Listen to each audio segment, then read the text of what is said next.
வணக்கம். இப்போது இன்னும் ஒரு நாளுக்கு அப்புறம் புத்தாண்டு ஆரம்பிக்க போகுது.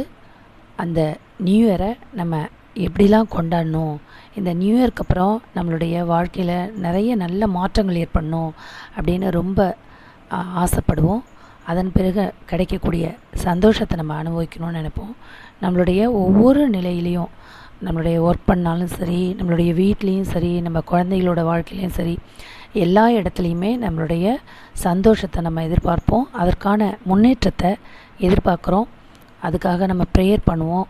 சரி, இப்போ புத்தாண்டு தினத்தை எப்படி கொண்டாட போகிறோம் அப்படின்னு இந்த பதிவில் பார்ப்போம். நாளைக்கு அடுத்த நாள் புத்தாண்டு. ஸோ என்ன பண்ணலாம், நம்ம ஃபஸ்ட்டு நம்ம இருக்கிற இடத்த சுத்தமாக வச்சுக்கலாம். நம்ம ஒரு ஃபங்க்ஷன் கொண்டாட போகிறோம் அப்படின்னா நம்ம வீட்டு ஃபஸ்ட்டு சுத்தமாக வச்சுப்போம். ஸோ நம்ம வீட்டுள்ள உள்ள முடிஞ்ச அளவுக்கு நம்மளால் எவ்வளோ முடியுமோ லைட்டாக கொஞ்சம் அங்கங்கே க்ளீன் பண்ணிவிட்டு, ட்ரெஸ்ஸெல்லாம், அந்த பெட்ஷீட்டு, தலகாணி உரை, சோஃபா கவர்ஸு எவ்வளோ முடியுமோ நம்ம 1 வீக் முன்னாடியே நம்ம லீவ் நாளில் அதை பிளான் பண்ணி கொஞ்சம் க்ளீன் பண்ணியிருக்கணும். நாளைக்கு ஒரு நாளில் எங்கெல்லாம் க்ளீன் பண்ண முடியுமோ அந்தளவுக்கு க்ளீன் பண்ணிவிட்டு, அதுவே பார்த்தோன்னா நாளைக்கு ஈவினிங்லாம் ரொம்ப ஹாப்பியாக இருக்கும். 12 மணிக்கு ஆரம்பிக்கக்கூடிய அடுத்த வருஷத்துக்கு நம்ம வீடு சுத்தமாக இருக்குது, அதுபோல் நம்ம வாழ்க்கையில் ஒரு பாசிட்டிவான விஷயங்கள் நடக்கும் அப்படிங்கிற ஒரு தொடக்கத்தை நம்ம ஆரம்பிக்கணும். ஸோ ஃபஸ்ட்டு நம்ம வீட்டை க்ளீன் பண்ணணும். க்ளீன் பண்ண முடித்த பிறகு வாசல்லலாம் நம்ம அரிசி மாவால் கோலம் போடலாம். நிறைய பூக்கள் வச்சோம், ரங்கோலி அது மாதிரி பூக்கள்லாம் வைத்து கோலம் நல்லா பெருசாக போட்டு ஹாப்பி நியூ இயர் அப்படின்னு எழுதலாம். வாசலில் நம்ம வீட்டுக்கு நாளைக்கு நைட்டுக்கு பிறகு நியூ இயர் அன்னைக்கு நம்ம வாசல் வழியாக நடந்து செல்கிறவங்க எல்லாருமே அதை ஒரு தடவை படிச்சுட்டு போவாங்க. ஹாப்பி நியூ இயர், வாழ்க வளமுடன் அப்படின்னு நம்ம எழுதினோன்னா அவங்க நம்ம வீட்டுகிட்ட வரும்போது வாழ்க வளமுடன் உச்சரிக்கிற ஒவ்வொரு வார்த்தையும் நம்மளுடைய வாழ்க்கையில் மாற்றங்கள் கண்டிப்பாக நடக்கும். ஸோ அந்த விஷயத்தை நம்ம செய்யலாம். அடுத்து பார்த்தோம்னா, நியூ இயர் அன்னைக்கு நம்ம ஃப்ரெண்ட்ஸை யாராவது கூப்பிடலாமா? யாராவது ஒரு 2 பேர் 3 பேர், நிறைய பேர் இல்லாமல் சின்னதாக ஒரு சாப்பாடு கொடுக்கலாமா? இல்லை ஏதாவது ட்ரீட், ஸ்வீட்டு, காரம் அந்த மாதிரி கொடுக்கலாமா அப்படிங்கிறத நாளைக்கு நம்ம பிளான் பண்ணிக்கலாம். நிறைய செலவு பண்ணாமல் நம்ம ஒரு சின்னதாக ஒரு 4-5 பேர் ஃப்ரெண்ட்ஸ் மட்டும் யாராவது ஒரு வீட்டில் மீட் பண்ணி ஒன்றா சேர்ந்து இந்த வருஷம் என்னெல்லாம் நடந்துச்சு, இனி வரக்கூடிய வருஷத்தில் நான் என்னெல்லாம் பண்ண போகிறேன், என்ன நான் எப்படிலாம் மாற்றிக்க போகிறேன் அப்படிங்கிறத நிறைய பேசி சிரித்து சந்தோஷமாக இருக்கிறதுக்கு நம்ம ஃப்ரெண்ட்ஸ் ரொம்ப முக்கியம். ஸோ நம்ம யாரெல்லாம் கூப்பிடலாம் ஒரு 4-5 பேரை அப்படின்னு யோசிக்கலாம். அதுக்கு என்ன சாப்பாடு செய்யலாம், அதுக்கு என்ன போய் வாங்கிட்டு ரெடி பண்ணி வைக்கலாம், அதெல்லாம் நம்ம பார்க்கலாம். அப்படி அந்த சாப்பாட்டில் இனிப்பு, உப்பு, கசப்பு, புளிப்பு, காரம், துவர்ப்பு இப்படின்னு எல்லா வகையான உணர்வும் இருக்கிற மாதிரி, ஒரு சுவைகள் இருக்கிற மாதிரி உள்ள சாப்பாடை நம்ம செலக்ட் பண்ணலாம். அது மட்டும் இல்லை, ஒரு பச்சடி, அப்புறம் ஒரு ஸ்வீட்டு, பழங்கள், மாம்பழம், பலாப்பழம், வாழைப்பழம், இதில் எதையாவது ஒன்று நம்ம ஒரு புத்தாண்டுக்கு உள்ள ஒரு உணவாக செலக்ட் பண்ணிக்கணும். அடுத்து வாசல்கிட்ட நம்ம கெஸ்ட்டு வரும்போது அந்த நம்ம கோலத்தெல்லாம் பார்த்துட்டு ரொம்ப ஹாப்பியாக இருப்பாங்க. அடுத்து பார்த்தோம்னா நம்மளுடைய வீடு க்ளீனாக இருக்கும். அதை பார்த்து அவங்களுக்கும் சந்தோஷம், ஆகா ரொம்ப நீட்டாக வச்சுருக்கீங்க அப்படின்னு சொல்லுவாங்க. அதுவே நமக்கு ரொம்ப நல்லாயிருக்கும். அடுத்து நம்ம முடிஞ்சால் புது ட்ரெஸ் எடுத்து வச்சுருக்கலாம். இல்லைன்னா இருக்கிறதுலே நல்லா க்ளீன் பண்ணி நல்ல அயர்ன் பண்ணி நல்ல ட்ரெஸ்ஸாக அன்றைக்கி நம்ம போட்டுக்கலாம். அதுக்கு முன்னாடி நம்ம குளிக்கும்போது நல்லா ரிலாக்ஸாக 1/2 hour நல்லா தலை குளித்து நல்ல தண்ணியில், சுடு தண்ணியில் நம்ம குளித்து அப்படியே அதாவது ஒரு மஞ்சள் பொடியை கூட அந்த சுடு தண்ணியில் போடலாம். வெந்நீரில் போட்டு நம்ம அப்படி குளிக்கும்போது நம்ம கிருமிகள்லாம் நம்மள்கிட்டேருந்து போய் நம்மளுடைய உடல் ரொம்ப சுத்தமாக இருக்கிறது நம்ம ரொம்ப ஃபீல் பண்ணுவோம். தலை குளிச்சுட்டு அந்த ஃப்ரெஷ்னஸோட ஹாப்பி நியூ இயர் வீட்டில் உள்ளவங்க எல்லாருக்கும் நம்ம சொல்லிக்கலாம். இதெல்லாம் நமக்கு ஒரு சந்தோஷத்தை நம்ம அதிகமாக்குறதுக்கான விஷயங்கள். புது ட்ரெஸ்ஸோ இல்லை ஒரு நல்ல ட்ரெஸ்ஸோ நம்ம உடுத்திட்டு நம்ம கெஸ்ட்டை வரவேற்கலாம். அடுத்து நல்லா ட்ரெஸ் பண்ணிவிட்டு ஃபஸ்ட்டு நம்ம என்ன பண்ணோன்னா ப்ரேயர் பண்ணணும். கடவுள்கிட்ட ஃபஸ்ட்டு ஆசீர்வாதம் வாங்கணும் இல்லையா?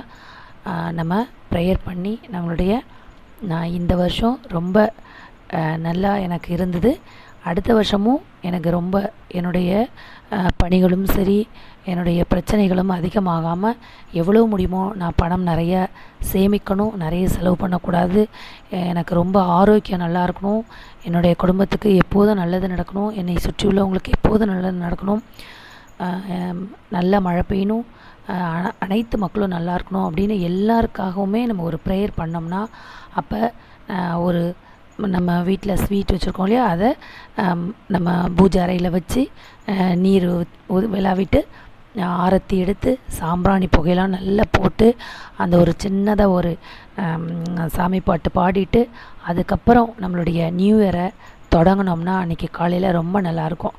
அதுக்கப்புறம் தான் நம்மளுடைய கெஸ்ட்லாம் வரப்போகிறாங்க, அவங்களுக்கு நம்ம சமைக்க போகிறோம்.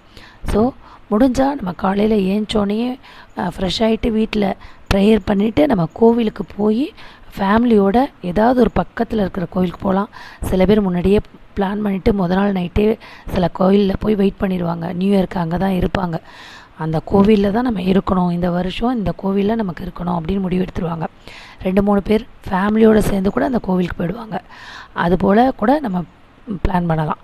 அப்படி கோவிலுக்கு போக முடியாதவங்க காலையில் நம்ம க்ளீன் ஆகிட்டு ஃப்ரெஷ் ஆகிட்டு பக்கத்தில் உள்ள கோவிலுக்கு போயிட்டு வந்துட்டு ப்ரேயர்லாம் முடிச்சுட்டு வீட்டுக்கு வந்து கெஸ்ட்டை கூப்பிட்றதுனா கூப்பிடலாம், இல்லை யாருமே கூப்பிடலை, நம்ம வீட்டில் உள்ள 4 பேருக்கோ 5 பேருக்கு மட்டும் நல்ல ஒரு சாப்பாடு செஞ்சு சாப்பிட்லாம்.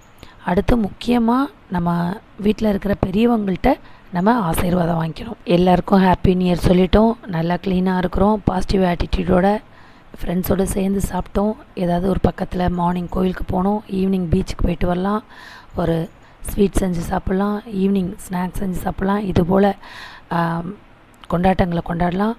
வீடு ஃபுல்லாக நிறைய ஒரு 10-20 பலூன்களை கட்டி தொங்க விட்டு ஒரு ஓரமாக ஒட்டிட்டோன்னா செவுத்தில், அதை பார்க்கும்போது ஒரு ஃப்ரெஷ்னஸ். பூக்கள் கொஞ்சம் அதிகமாக வாங்கி ஹாலில் சென்டரில் ஒரு ரங்கோலி போட்டு பூக்கள் வச்சோம்னா அன்றைக்கி அதை பார்த்தா ஒரு ரொம்ப ஹாப்பினஸ். அப்புறம் ஒரு 10-20 ஸ்னாப்ஸ் ஃபோட்டோ ஷூட்ஸ் எடுக்கலாம். நமக்கு பிடிச்ச மாதிரி ஒரு மாதிரி போஸ்லாம் ஃபேமிலியோட அப்படியே சிரிச்சுக்கிட்டு எல்லோரும் ஒரு போஸ் கொடுக்குற மாதிரி அப்படி ஒரு ஃபோட்டோ ஷூட்டு 10 ஒரு ஃபோட்டோ எடுக்கலாம். அப்படி எடுத்தோன்னா நம்மளை அறியாமலேயே புதுவிதமான சந்தோஷங்கள் நமக்கு கிடைக்கும். அடுத்து நம்ம சின்ன சின்ன கேம்ஸ் குழந்தைங்க இருந்தாங்கன்னா ஈவினிங்கில் கேரம் போர்டு, செஸ் போர்டு, ஒரு பேட்மிண்டனு ஒரு 1/2 hour குழந்தைங்களோட விளையாட ஆரம்பிக்கலாம். சில முடிவுகளை நம்ம எடுக்கலாம். இந்த நியூ இயர்லேருந்து நம்ம என்ன பண்ணோம், நாளைக்கு லேட்டாக நம்ம தூங்கிட்டே இருப்போம், அதை எப்படி நம்ம சரி பண்ணலாம் அப்படின்னா, நிறைய பேர் என்ன பண்ணுவாங்க 8 மணி 9 மணிக்கெலாம் எழுந்திரிச்சிட்ருப்பாங்க. 8 மணிக்கு எழுந்துச்சி வேக வேகமாக ஆஃபீஸ் கிளம்பி அதனால் ஃபேமிலியில் உள்ள எல்லாருமே பாதிக்கப்படுவாங்க. நம்ம நியூ இயருக்கு நிறைய கோட்பாடுகள் நம்மளுடைய பிஹேவியர்ஸில் மாற்றங்கள்லாம் ஏற்படுத்தணும்னு நினைப்போம். ஆனால் அதெல்லாம் ஒரே நாளில் நடந்துடாது. ஸோ என்ன பண்ணுவோன்னா ஃபஸ்ட்டு மார்னிங் சீக்கிரம் எழுந்திரிக்கணும் அப்படின்னு முடிவு பண்ணுறோன்னா ஒரு 8 மணிக்கு எழுந்திரிச்சிட்ருக்கவங்க அடுத்த நாள் ஒரு 15 minutes முன்னாடி எழுந்திரிக்கலாம், அதுக்கு அடுத்த நாள் இன்னொரு 1/2 hour முன்னாடி எழுந்திரிக்கலாம், அடுத்த நாள் 45 minutes முன்னாடி எழுந்திரிக்கலாம். அப்போது 3 daysக்கு முன்னாடி 8 மணிக்கு எழுந்தவங்க 7:15க்கு எழுந்திரிப்போம். அடுத்து ஒவ்வொரு நாளும் 10 minutes 15 minutes கொஞ்சம் கொஞ்சமாக முன்னாடி எழுந்திரிச்சு ஒரு 6 o'clock வருவோம். அடுத்து கொஞ்சம் கொஞ்சமாக 5:30 வருவோம்.